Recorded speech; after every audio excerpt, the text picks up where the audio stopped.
Hello guys, j'espère que vous allez bien. Alors aujourd'hui, vidéo très importante parce que j'ai fait beaucoup de vidéos sur le maquillage des yeux, mais je me suis dit, attends une minute, tu peux avoir un maquillage des yeux parfait, des lèvres parfaites, un rouge à lèvres parfait, un gloss parfait, des sourcils parfaits. Si le teint il n'est pas impeccable, ton maquillage, ce sera une catastrophe. Donc aujourd'hui, je vais tout vous dire sur comment avoir un teint parfait, un teint impeccable, naturel, propre, comme ceci. Donc si cette vidéo vous intéresse, restez avec moi.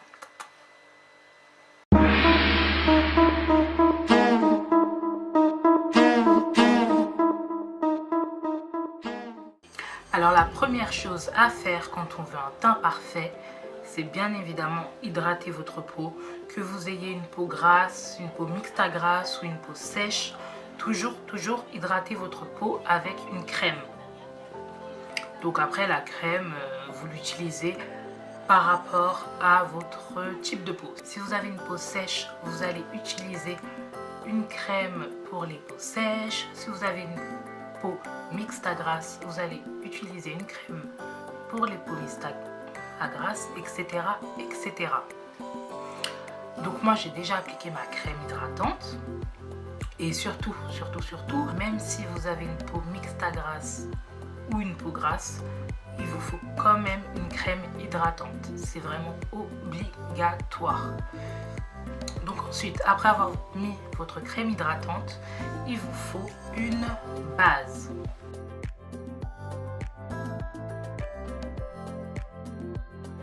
Donc votre base, vous l'utilisez par rapport à votre type de peau. Donc si vous avez une peau sèche, vous allez utiliser une base pour peau sèche, donc une base nourrissante, une base hydratante, une base revitalisante. Et si vous avez une peau grasse, vous allez utiliser en général une base mate. Donc ce qui va venir atténuer l'excès de sébum. Donc moi j'ai une peau mixte à grasse, donc du coup j'utilise cette base de chez Becca. Et c'est la Evermatte Poreless. Donc comme je vous disais, c'est une base qui va venir atténuer l'excès de sébum, qui va venir aspirer, et elle est efficace jusqu'à 12 heures. Donc voilà à quoi elle ressemble. Cette base, vous pouvez la trouver à Sephora. Il me semble qu'elle est à 39 €, donc c'est une base assez chère. Mais vous avez aussi comme dupe pas cher la base de chez NYX, je sais plus comment elle s'appelle, Matte Finish quelque chose, qui est pas mal aussi. Donc tapoter et non pas étirer, parce qu'il faut vraiment qu'elle pénètre dans votre peau. Moi je l'applique surtout au niveau des joues et du nez, parce que des joues, du nez, du menton et le front pas nécessairement, parce que je suis pas trop grasse au niveau du front, mais surtout les joues, le nez et le menton.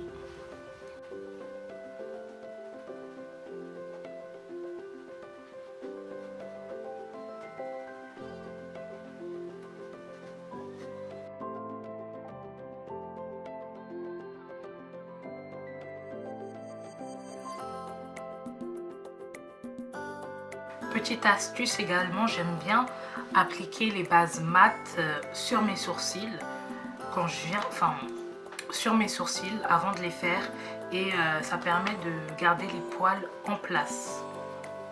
Ensuite, par-dessus cette base, je vais venir mettre ma base de chez NYX, il m'en reste plus beaucoup. Donc c'est la pore filler et c'est une base qui va venir combler vos pores. Donc moi j'en ai beaucoup au niveau du nez. Et c'est insupportable, je déteste ça. Donc ça c'est vraiment une base qui est tout le temps dans ma trousse. Limite j'en achète par 2 ou 3, j'en achète par lot. C'est vraiment un produit dont j'ai besoin tout le temps.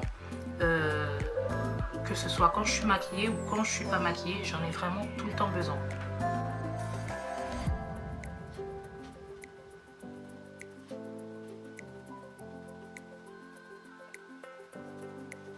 Ensuite, seconde astuce, spécialement pour les peaux grasses, c'est mettre sa poudre avant le fond de teint. Donc la poudre, ça va venir absorber l'excès de sébum. Là pour le coup, je vais utiliser ma poudre de chez Fenty. De plus, c'est une poudre mate, donc ce qui va d'autant plus m'aider. Donc voilà, je vais venir tout simplement prendre un peu de poudre avec mon pinceau et vraiment la faire pénétrer dans ma peau. Donc pareil sur mes zones à problème, donc mon nez, mes joues.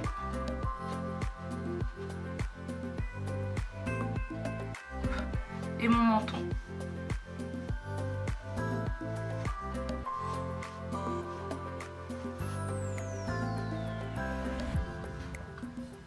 Donc une fois que mon armure entre guillemets est prête, on va passer au fond de teint.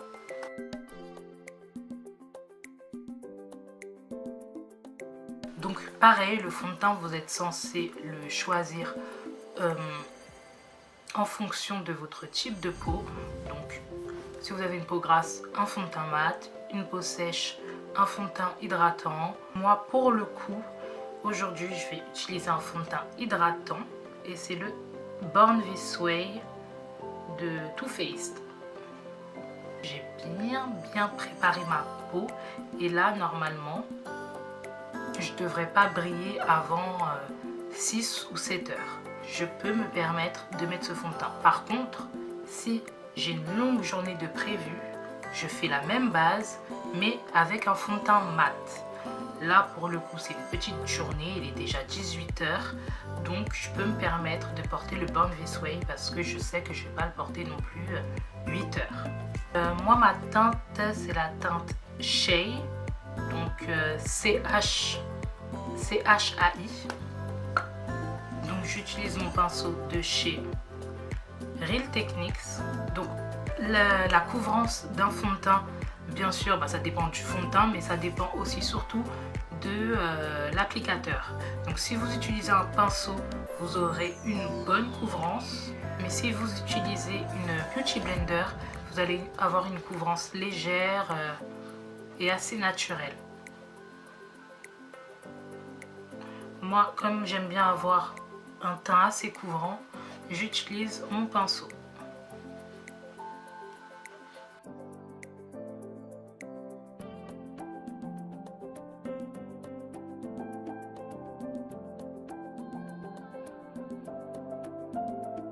Par contre, après l'application, je viens utiliser ma Beauty Blender pour vraiment avoir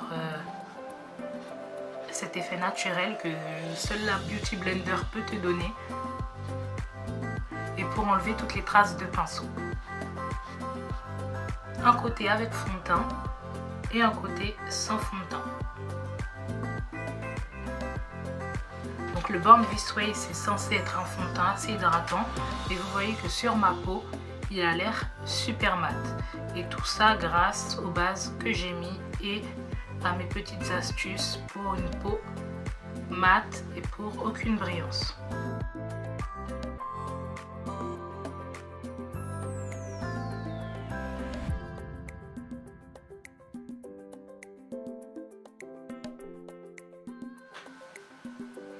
Donc ensuite pour l'anti-cerne, je vais utiliser pareil le Born This Way et c'est le Multi-Use Sculpting Concealer. Alors en général pour avoir un teint vraiment parfait, j'aime bien utiliser un fond de teint et un anti-cerne de la même famille, donc de la même marque et de la même gamme, puisqu'en général ce sont des produits qui vont fonctionner ensemble, donc qui vont être beaucoup plus efficaces et qui vont vraiment vous donner un teint parfait. Donc là ma teinte c'est Chestnut, Donc après ça dépend des gens. Moi j'aime bien utiliser un anti-cerne 2 à 3 teintes plus claires que mon fond de teint. Donc du coup ça me permet de faire mon anti-cerne et mon highlighting en même temps.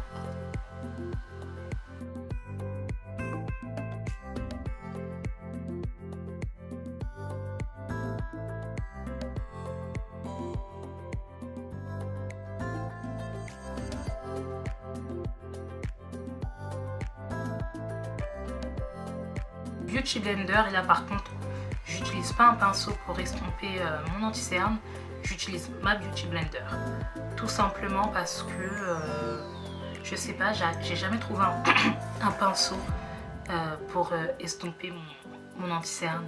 J'arrive jamais à trouver un pinceau parfait pour le faire, donc Beauty Blender.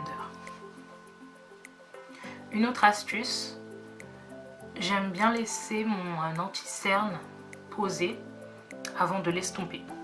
Je trouve que la couvrance elle est beaucoup plus intense quand vous laissez un peu poser votre anti-cerne 2-3 minutes. Mais par contre regardez bien sur la notice si l'anti-cerne sèche vite ou pas, parce que s'il sèche vite vous pourrez pas le laisser poser. Et si c'est un anti-cerne mat, oubliez tout de suite cette astuce, ça ne fonctionnera pas parce que en général les produits mat sèchent très vite. Donc voilà, j'estompe d'abord mon menton, mon front et mon nez.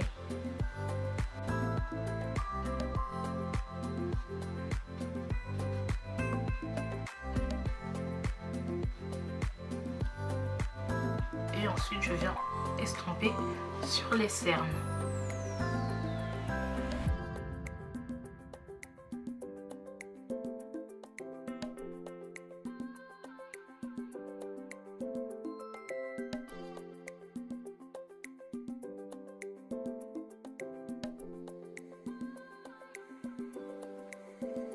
Donc une fois que j'ai fini d'estomper mon anti-cerne, je perds pas de temps et je viens appliquer ma poudre translucide. Donc j'utilise ma poudre Huda. Comme vous le savez, si vous me suivez, cette poudre c'est la meilleure. Donc ma teinte c'est Kunafa.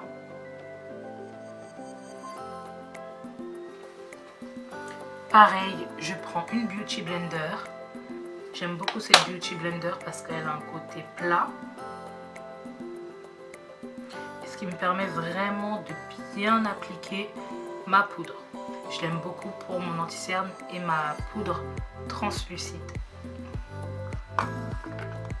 Donc pourquoi j'applique directement ma poudre translucide? Parce que j'ai pas envie que mon anti-cerne se mette à se barrer dans mes ridules. Donc c'est pour ça que je perds. C'est pour ça que je perds pas une minute et j'applique ma poudre directement.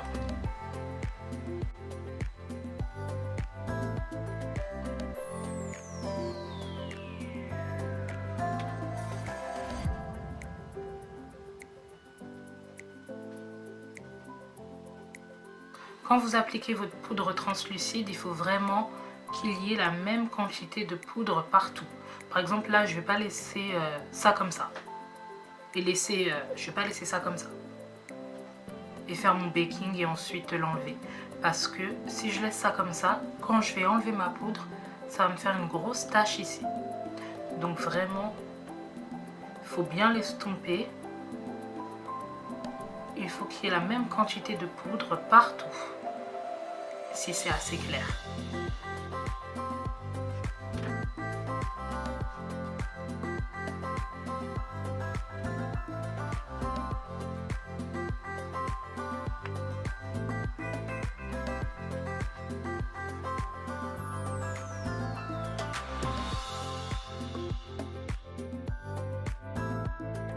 J'ai une vraie tête d'œuf, j'ai une tête sans relief, sans contraste, sans rien, et pour moi c'est vraiment pas possible. Donc on va passer tout de suite au contouring. Donc en général je fais juste du bronzing, c'est à dire que j'applique une poudre une poudre un peu plus foncée et je l'applique au niveau des pommettes, du front, du menton. Aujourd'hui, je vais faire un vrai contouring puisque on cherche un teint parfait. Donc pour ça, j'utilise mon anti-cerne de chez LA Girl et c'est la teinte la plus foncée, il me semble. C'est la Dark Cocoa.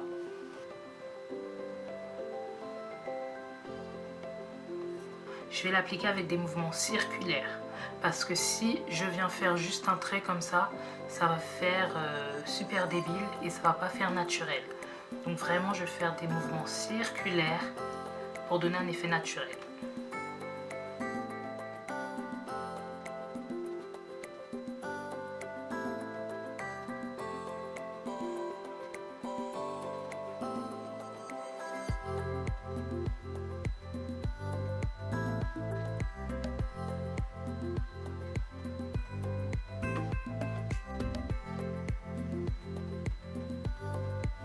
Je reviens prendre ma Beauty Blender avec laquelle j'ai appliqué ma poudre et je viens juste estomper la démarcation.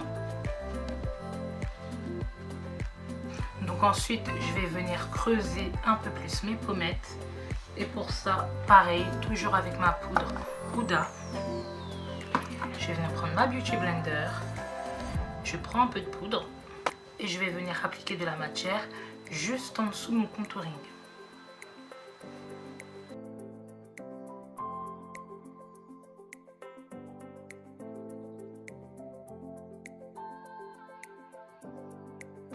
Je remonte un peu vers le haut, comme ça, et c'est ce qui va donner l'illusion de belles pommettes.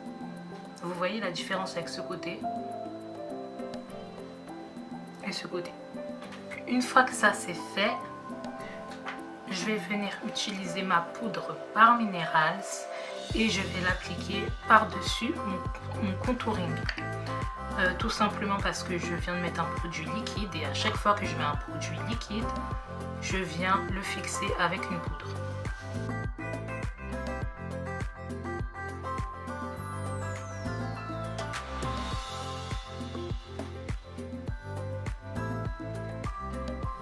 Et ensuite, je viens faire mon contouring du nez.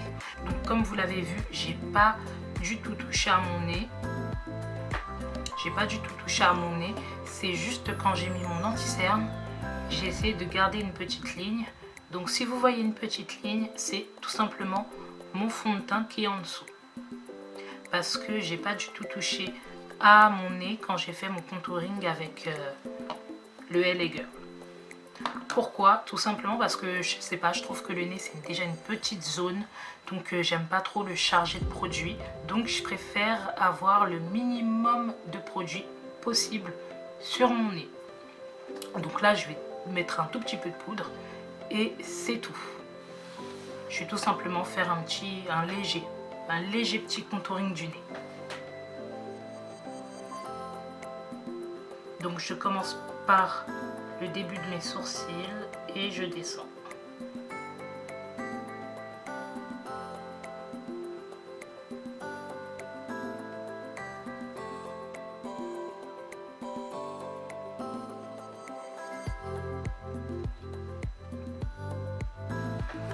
Ensuite, pour donner l'illusion que j'ai un petit nez retroussé, j'aime bien mettre un peu de poudre sur la pointe de mon nez.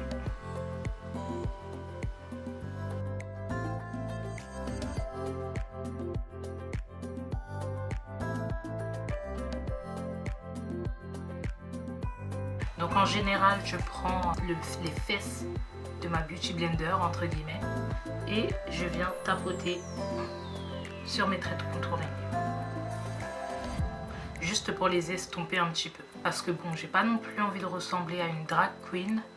Donc, moins on en voit, mieux c'est.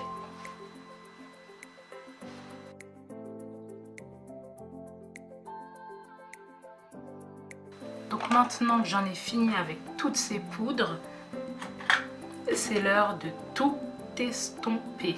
Donc j'utilise tout simplement un gros pinceau à poudre et j'estompe.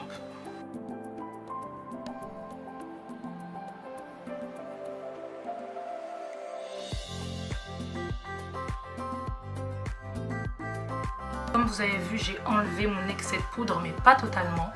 Et ce qui va venir vraiment enlever tout mon excès de poudre, c'est tout simplement mon spray fixateur.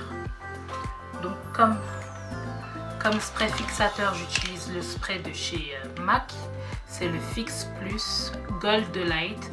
Donc c'est celui avec des particules gold à l'intérieur. Donc je le secoue bien. Voilà.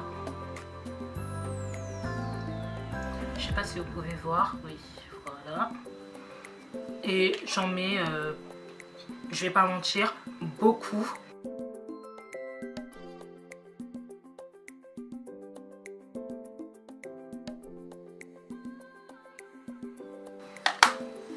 Et avant même de laisser le temps à mon spray de sécher, je vais venir tout de suite appliquer évidemment mon highlighter. Donc aujourd'hui j'utilise ma palette In Nude Endo de chez Colourpop. C'est une palette qui vient avec 6 highlighters. Voilà. Et aujourd'hui je vais utiliser... J'ai envie de changer en fait parce que j'utilise toujours celui-là, le On Tempo. Je pense que je vais utiliser... Non. Je pense que je vais utiliser le Fine Line.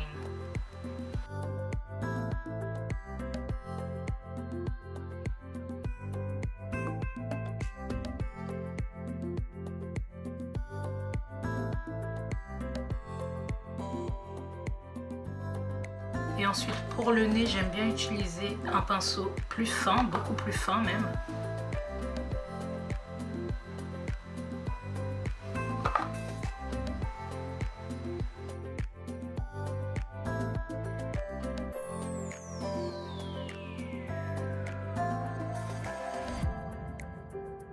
Ensuite, j'aime bien appliquer un peu d'highlighter sous mes sourcils, juste pour donner un effet pop.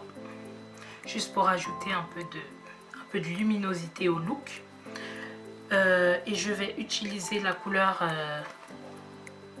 c'est quoi son nom? Glad You Came.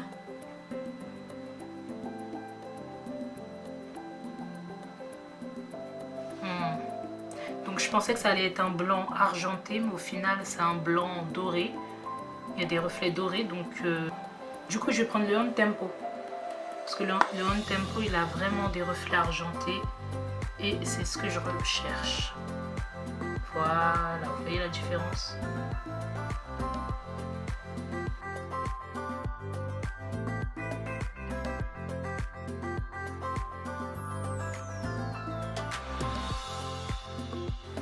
Et voici comment avoir un teint parfait.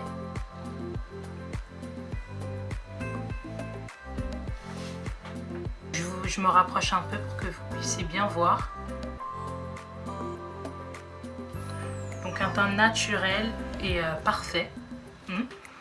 Parce que quand on me regarde comme ça, on n'a pas l'impression que j'ai mis autant de produits, mais si. Donc un effet naturel, propre, sans exagération.